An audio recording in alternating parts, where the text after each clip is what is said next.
Y bueno, el juzgado 12º de Distrito de Amparo en materia penal de la Ciudad de México aceptó, fíjate, es un dato muy importante, aceptó ayer este juzgado la petición de reabrir una investigación contra Gerardo Ruiz Esparza, el exsecretario o el secretario de Comunicaciones y Transportes en el gobierno de Enrique Peña Nieto.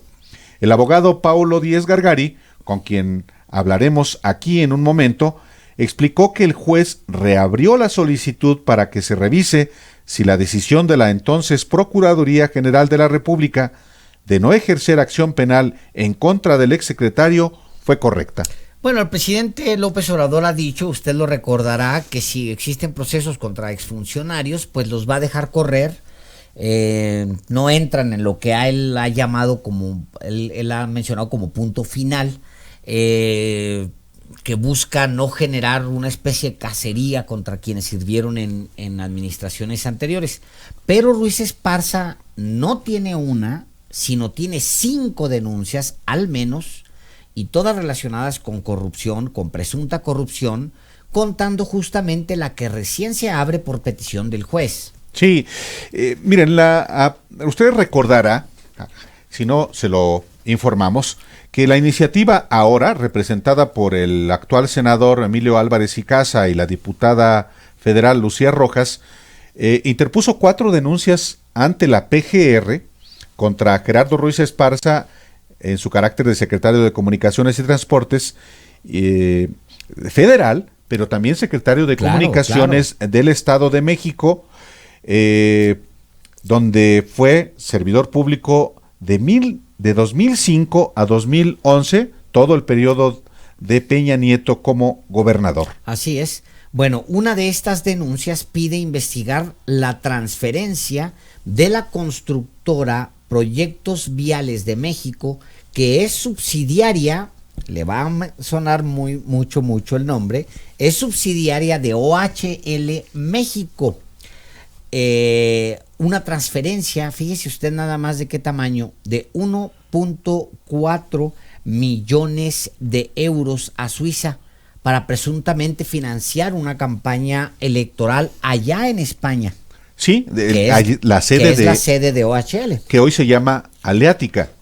Y bueno, aquí se llama Aleática, allá sigue siendo OHL. Bueno, y la otra denuncia es por la muerte de un hombre y su hijo en julio de 2017 por el socavón que se abrió, usted lo recuerda, en el Paso Express en Cuernavaca, sobre la autopista México-Cuernavaca, una obra que la Secretaría de Comunicaciones y Transportes, que presentó retraso de 4 meses, costó el doble del precio acordado, y la Auditoría Superior de la Federación le observó irregularidades por 300 millones de pesos en la cuenta pública de 2015. Así es. Y bueno, pues tenemos al abogado Paulo Díez Gargari aquí en la línea. Le recordamos que esta orden de reabrir este caso, esta denuncia, pues viene justamente de Paulo Díez Gargari. Bienvenido a Los Periodistas, abogado. ¿Qué tal? ¿Cómo les va? Muy buenas tardes. Muchas gracias por la invitación y un saludo al auditorio. Muchísimas gracias. Me gustaría muchísimo empezar con la explicación.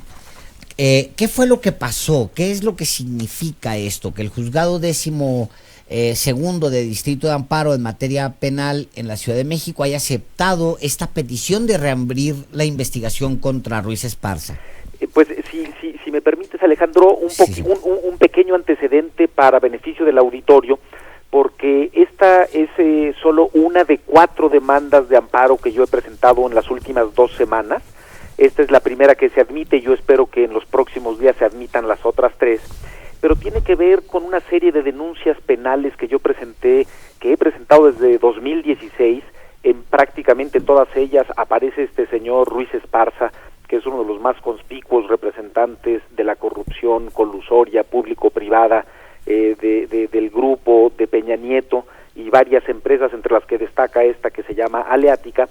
Pero si ustedes recuerdan, había en la entonces Procuraduría General de la República un procurador especializado en investigación de delitos federales llamado Felipe Muñoz. Claro, que se lo echaron hace poco. Este individuo, digamos, por razones que desconozco, pues conservó el puesto cuando vino la transformación de la Procuraduría en Fiscalía General de la República, pero afortunadamente hace pues quizá un par de meses, sí, fue destituido, acusado de delitos de tortura y violación, cosas muy complicadas que uno no se explica cómo estaba ahí como su procurador, pero era claramente un representante del peñanietismo y estaba ahí para cubrirle la espalda a Peña Nieto y a todo su grupo. Este señor mantuvo, digamos, durmiendo el sueño de los justos estas denuncias mías, y apenas se da el cambio de subprocurador,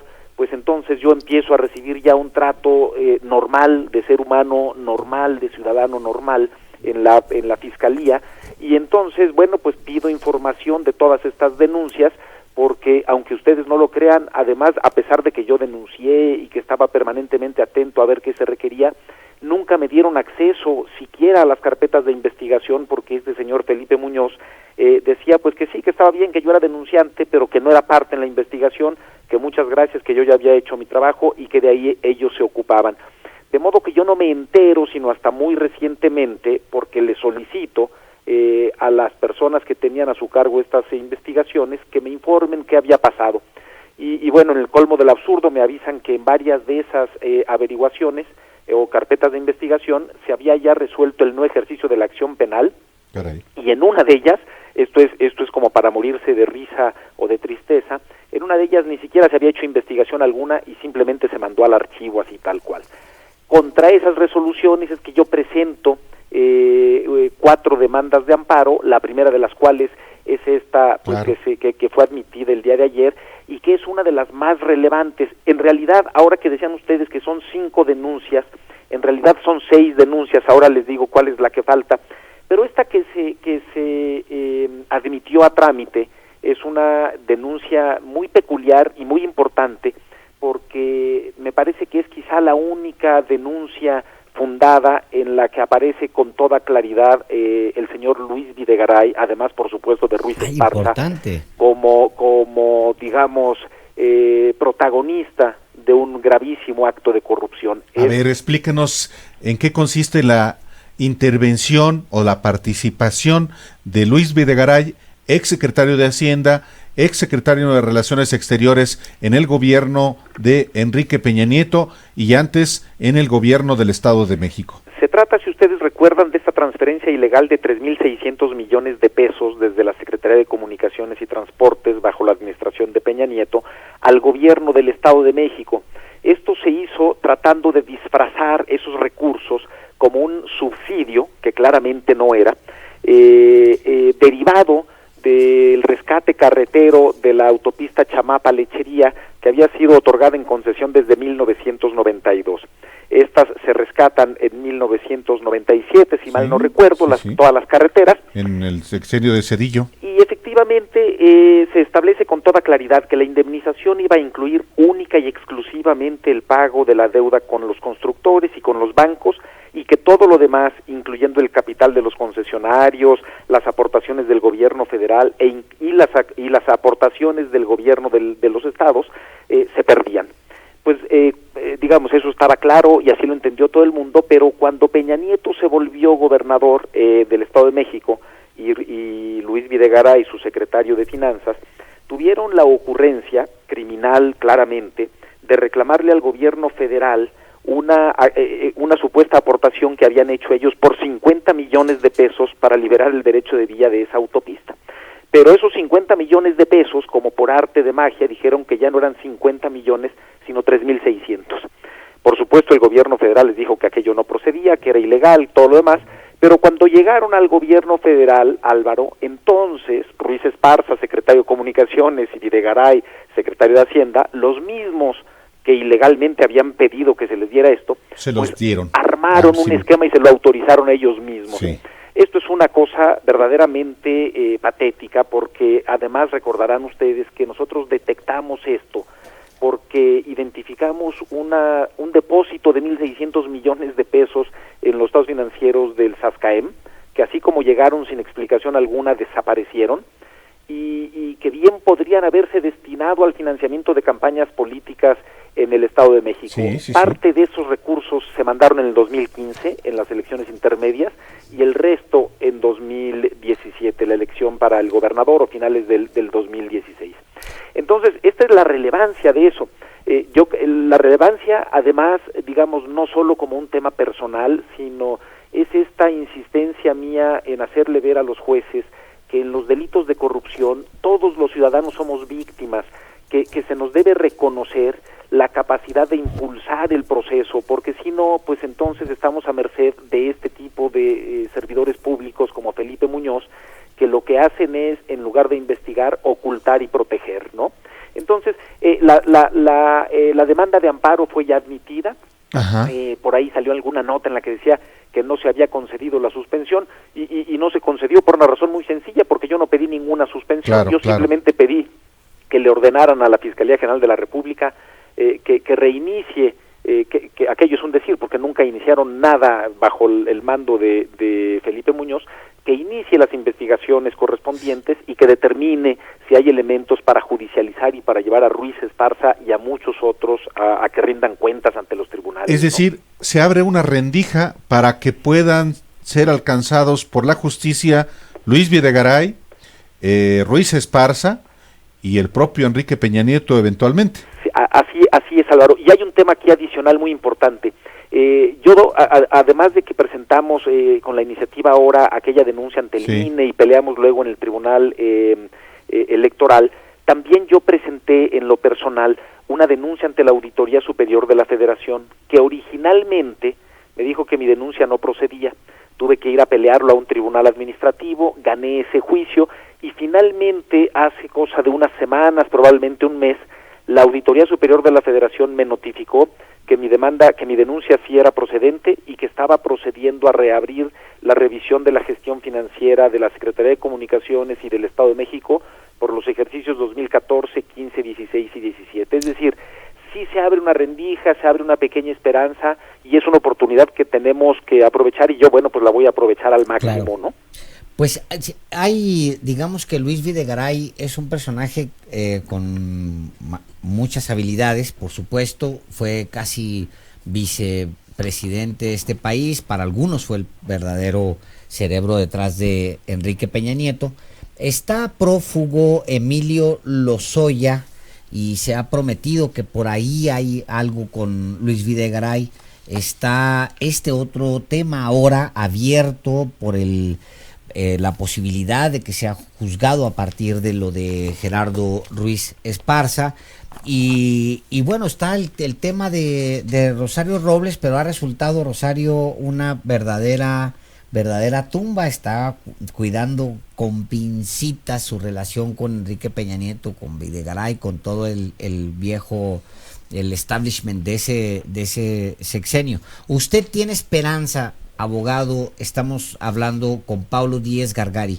¿Usted tiene esperanza de que esta fiscalía pueda realmente hacer avanzar lo que no hizo la Procuraduría durante, obviamente, todo el sexenio de Peña Nieto? Yo así lo espero, Alejandro. Déjame decirte que en mi experiencia particular he notado un cambio, bueno, pues de 180 grados a partir de la salida de este señor Felipe Muñoz, que no solo detenía las denuncias que yo tenía presentadas, sino muchos de estos casos, porque todos estos temas de corrupción pasaban por esa subprocuraduría a su cargo.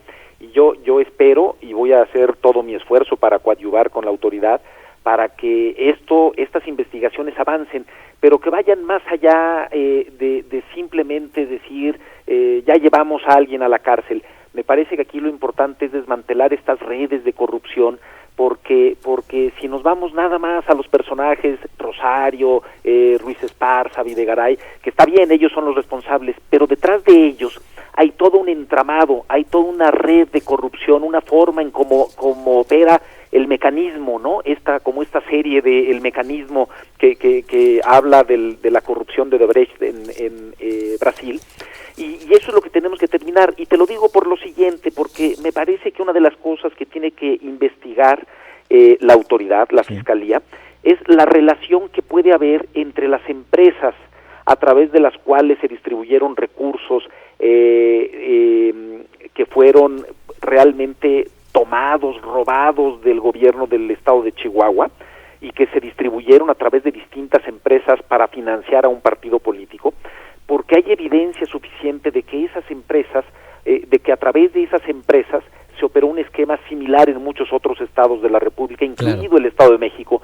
Esa es una beta que la Fiscalía no puede ignorar y que tiene que ver las posibles coincidencias de estas empresas a través de los cuales se pudieron haber distribuido estos 3.600 millones de pesos y algunas otras cosas, ¿no? Claro. Pues muy interesante, le vamos a dar un gran seguimiento porque sí es efectivamente abrir una rendija, por lo menos a la posibilidad de que el ex secretario, además yo me acuerdo perfectamente, si Andrés Manuel López Obrador tenía claro quién, por dónde era justamente Ruiz Esparza. En algún momento, ya siendo presidente electo, yo recuerdo que Andrés Manuel dice que la verdadera corrupción estaba en comunicaciones y transportes. Yo recuerdo, digamos, tengo pocos ejemplos, Alejandro, de lo que tú dices, de el actual presidente de la República personalmente criticando de manera muy fuerte la corrupción de Ruiz Esparza con Aleática, incluso en algunos videos en los que él mismo aparece señalando señalando el pago del soborno aquel en Suiza del que tú hablabas, él personalmente, sí. ¿No? Es decir, aquí hay un tema que claramente debe estar en el radar de la nueva administración. Claro. Hay suficientes elementos de prueba como para que se lleven a cabo investigaciones de fondo y la autoridad decida efectivamente si existen o no elementos para llevar a juicio a estos señores, porque lo que hizo Felipe Muñoz hasta hace unos meses no fue investigar, sino fue proteger y fue encubrir a una serie de individuos que durante mucho tiempo, a través de actos muy graves de corrupción, le causaron un gravísimo daño a este país. Claro, el cancerbero de la corrupción del sexenio de Peña. No, de los dos sexenios de Peña. Así es. Pues de sí. los dos sexenios de Peña. Abogado Paulo Díez Gargari, muchísimas gracias por estar una vez más aquí en Los Periodistas sobre asuntos que le conciernen a todo el país, porque es el tema de la corrupción que no solamente le concierne a la población, sino que le lastima, le enfurece, y seguimos en comunicación, abogado. Claro que sí, Álvaro, si me permites una cosa muy sencilla, muy rápida antes de despedirme. Por favor. Muy bien la investigación esta que se ha hecho sobre los bienes y los departamentos de Ruiz Esparza, pero los verdaderos beneficios económicos de Ruiz Esparza, de años de corrupción, van mucho más allá de eso, y hay que buscarlos en Andorra, en Luxemburgo, en Mónaco, en esquemas muy complicados de sociedades que no permiten identificar a primera vista al beneficiario efectivo. Es decir, necesitamos una inteligencia financiera y criminal importante para detectar a estos señores, ¿no? Es que todo ese caso en realidad está virgen. Es decir, todo lo de OHL, todo lo de desde Arturo Montiel pasando por todos ellos, todo ese caso realmente está virgen. No le ha entrado todavía la autoridad. Me imagino que de repente nos van a sorprender y van a sacar todo el caso OHL en algún momento y nos lo van a servir como un gran platillo a todos los mexicanos. Pues muchísimas gracias, abogado a ustedes, Paulo Díez Gargari. Gracias por estar aquí en Los Periodistas.